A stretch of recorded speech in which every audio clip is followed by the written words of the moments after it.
bonjour. Tout d'abord, sur Jeune Information, les titres phares de l'actualité. Bientôt, il sera interdit de fumer dans l'enceinte du lycée. Le foyer va fermer définitivement ses portes et la fin de la construction du pôle électronique Roland Moreno reportée à la rentrée 2004. Alors, passons maintenant à notre rubrique Enquête en France. L'enquête d'aujourd'hui porte sur la représentation que se font les Français de la famille à notre époque. Nous sommes devant le lycée Pierre-Louis Martin pour savoir ce que pensent les Français de la famille. Pour le connaître, nous avons scruté la ville, les rues et les bars pour poser cette question. Pour vous, c'est quoi la famille? Alors pour moi la famille, alors historiquement, parce que je suis historien de formation, c'est la structure de base de notre civilisation judéo-chrétienne. C'est pas une question facile. Pour moi, la famille, c'est quoi? Vous avez parlé de vision, hein? Quelle est votre vision de la famille? Alors, vision de la famille, ça me rappelle des images polynésiennes où j'étais il y a encore un peu de temps avec des enfants qui patochent dans l'eau du lagon et leur mère et leur père, donc moi-même avec eux. C'est aussi l'image de Noël, hein, la famille réunie autour du sapin et autour des cris de joie des enfants. Voilà une vision de la famille, c'est une vision plutôt joyeuse et chaleureuse. Donc la famille, ça représente, de mon point de vue, quand on est jeune, les parents, les frères, les sœurs et les grands-parents, donc des gens de notre âge ou plus âgés. Et quand on est marié, ça représente des gens plus petits, plus jeunes, en plus, c'est-à-dire nos enfants. Et donc on n'a pas tout à fait les mêmes relations, puisque quand on est avec nos parents, nos frères, nos sœurs, c'est un petit peu un refuge, on est coucouné. Après c'est le contraire, c'est nous qui devons servir de refuge à nos enfants et à les amener à les élever correctement pour qu'ils arrivent à une situation, pour qu'ils arrivent à être heureux. Donc on a plus des responsabilités à ce moment-là.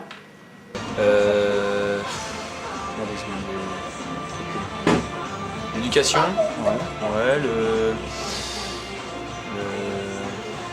la joie de vivre, un couple. Ouais, ok, très bien. Et pour toi, quel est le rôle de l'autorité parentale dans la famille? Très important, s'il n'y a pas d'autorité, ça détruit tout. Et bon, après ils font n'importe quoi, puis c'est comme ça qu'après on a des délinquants qui cassent les vitrines.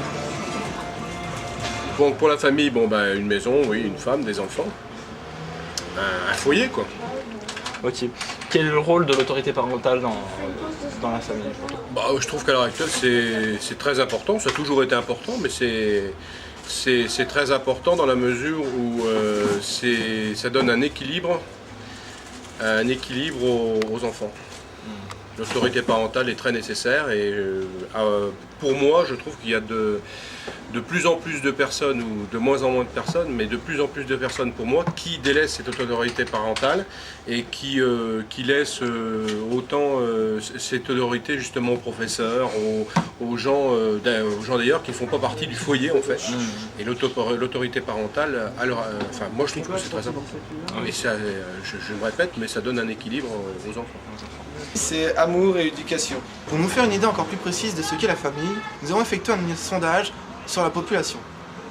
Ce sondage a été effectué sur 74 personnes. La tranche d'âge la mieux représentée est les 18-25 ans, suivie des 25-35 et des moins de 18 ans. Quel bon âge pour fonder une famille?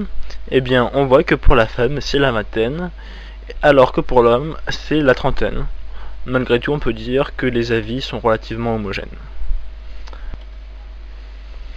Dans le foyer, quelle est la place pour un homme et pour une femme?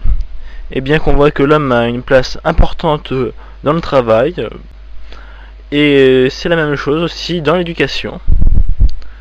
Par contre, on remarquera que la femme a une place plus importante, elle, dans la maison et aussi dans les loisirs. On remarquera que le sujet est quand même relativement tendu, puisque 5% des personnes ne se sont pas prononcées pour l'homme et 8% pour la femme. Quant à la question quel est le nombre idéal d'enfants par foyer, on voit sans surprise que c'est 2 enfants par foyer le nombre idéal, en grande majorité à 69%, suivi des 3 enfants par foyer à 23%. Quelle est l'importance des grands-parents dans l'éducation des jeunes enfants? et bien qu'on voit que majoritairement c'est important, puisqu'on voit que 46% des gens pensent que c'est important, simplement. 32% pensent que c'est très important, contre 15% qui pensent que c'est peu important, ou 4% que ce n'est pas important.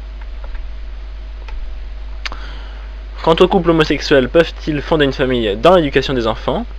Eh bien on voit que 46% des Français pensent que c'est oui, c'est possible, contre 19 et 34% qui pensent que soit ça dépend, ou non, ce n'est impossible.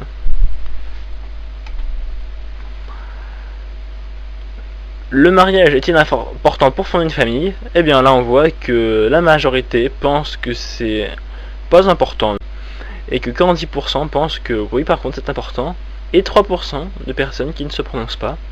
Bon, malgré tout, on voit quand même une certaine homogénéité dans les résultats, pas de résultats prononcés dans un camp ou dans un autre.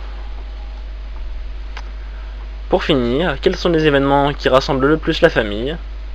Eh bien, sans surprise, Noël à 26%, suivi des mariages à 25%, puis des enterrements à 19%, des naissances à 16%, et enfin des fêtes, quelles qu'elles soient, à 14%.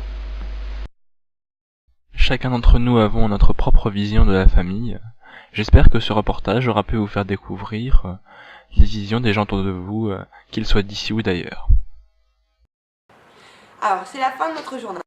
Le cours va pouvoir reprendre son activité normale. Je vous souhaite une bonne journée. Au revoir.